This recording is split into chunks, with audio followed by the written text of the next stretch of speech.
बार की बात है। राधोगढ़ गांव के पास एक नदी बहती थी। खेती के साथ साथ पीने के लिए भी उसी नदी का पानी इस्तेमाल होता था।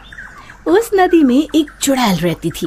वो कुछ दिनों से लोगों को पानी नहीं भरने देती थी और बहुत परेशान करती। एक दिन, ए कमला, तूने मेरी चोटी क्यों खींची? पगला गई है क्या विमला? मैं भला तेरी चोटी क्यों खींचूंगी? झूठ मत बोल, यहाँ हम दो ही तो हैं। अरे अरे, वो देखो, हमारी मटकी का पानी कौन गिरा रहा है? रास्ते में उन्हें भुवन मिला, जो बैलों को पानी पिलाने नदी लेकर जा रहा था। क्या हुआ? इस तरह क्यों भाग रही हो जैसे भूत पीछे पड़ गया हो? हाँ दादा, भूत ही है नदी पर, सच में। भक, मैं ही मिला चुहल करने के लिए।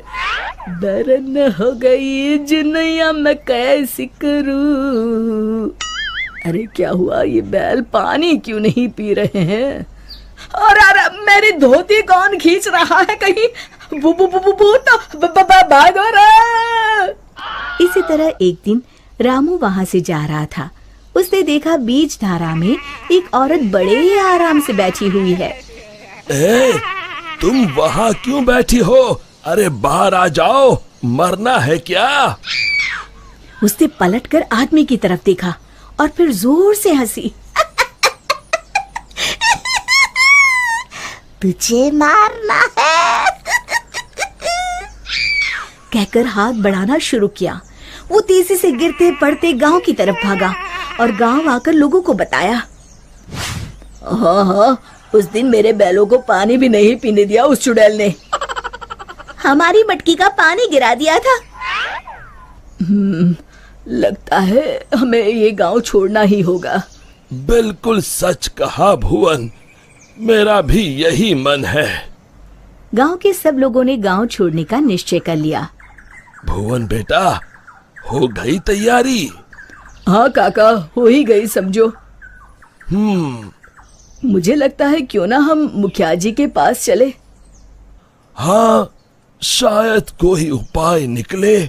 काका, मुखिया जी कोई ओझा तो नहीं? मुझे लगता है हमें हनुमान मंदिर के पुजारी के पास चलना चाहिए। बात तो तुम्हारी भी सही है। सारे गांव वाले पुजारी जी के पास गए। कहो, कैसे आना हुआ? हाँ पंडित जी, हम नदी वाली चुड़ैल के आतंक से परेशान हैं। आए दिन उसका आतंक बढ़ता ही जा रहा है। मुझे तो लगता है हम सबको भी गांव छोड़कर भागना पड़ेगा। समस्या तो गंभीर है, पर भगवान दयालु है। अवश्य ही कोई उपाय मिल जाएगा। आप ही बताइए, क्या करना होगा? हमें एक हवन करना होगा। जैसे ही उस हवन का पवित्र धुआं उसे लगेगा, वो श्राप मुक्त हो जाएगी। पर चुड़ैल को हवन कुंड तक लाना असंभव है। असंभव में ही संभव छुपा है भुवन। तो हवन किया जाए। कल हस्त नक्षत्र है, कल ही ठीक रहेगा। ठीक है पंडित जी। आप लोग इस सामग्री की व्यवस्था कर लीजिए। मैं ब्रह्म मुहूर्त में वहां पहुंच जाऊंगा। हम सब भी पहुंच जाएंगे। हवन कुंड तैयार है, मैं जल लेकर आता हूँ नदी से। किसकी मौत आई है जो मुझे सोते ही जगाने चला आया? चुड़ैल जी, आप सोइए, मैं तो पूजा के लिए जल लेने आया हूँ।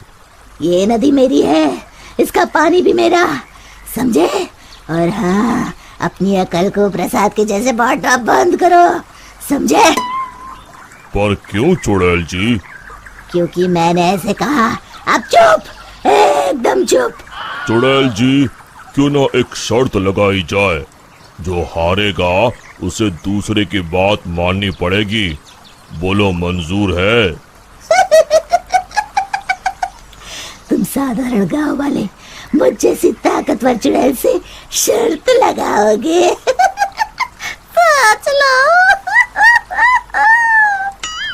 चुड़ैल जी, पहले शर्त सुन तो लो। जितना तो मुझे ही है, फिर भी बता ही दो। अभी हम यहाँ नदी पर हवन पूजन कर रहे हैं, आपको उसमें आना होगा। उसके बाद हम सब गांव छोड़कर चले जाएंगे। और नहीं आई तो ऐसे ही रोज तुम्हारी नींद में खलल डालेंगे। ठीक है, पर मेरी एक शर्त है, मुझे कोई मंत्र सुनाई नहीं देना चाहिए। मैं पूजा में भाग नहीं लूंगी। ठीक है चुड़ैल जी, आप बस वहाँ बैठिएगा। चलो। गांव वाले चुड़ैल को देखकर डर गए, पर पुजारी जी ने इशारा किया तो वो शांत होकर बैठ गए। जैसे ही पंडित जी ने आखिरी आहुति आग में डाली और धुआं चुड़ैल की तरफ गया, वो जलने लगी और जोर जोर से चीखने लगी। बचाओ, मैं जल रही हूँ, बचाओ, कोई बचाओ, मैं सबको खा जाऊंगी, किसी को नहीं छोड़ूंगी, बचाओ। धीरे धीरे उसकी आवाज शांत हो गई। सब लोग सोच रहे थे कि चुड़ैल जलकर राख हो जाएगी, पर ये क्या? उस डरावनी चुड़ैल की जगह पर एक खूबसूरत परी खड़ी थी। वो मुस्कुराते हुए बोली, मैं एक परी हूँ। एक शाप के कारण मुझे चुड़ैल बनना पड़ा। आज आपके कारण मैं शाप मुक्त हो गई हूँ। अब मैं परी लोग जाऊंगी। उससे पहले एक वरदान देना चाहती हूँ। मांगो, क्या मांगती हो?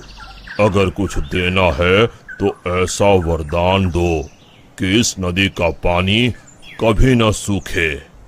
तथास्तु कहकर परी उड़ गई। फिर सब खुशी खुशी रहने लगे। शिक्षा, समस्या की जड़ तक पहुंचे बिना हार नहीं मानना चाहिए।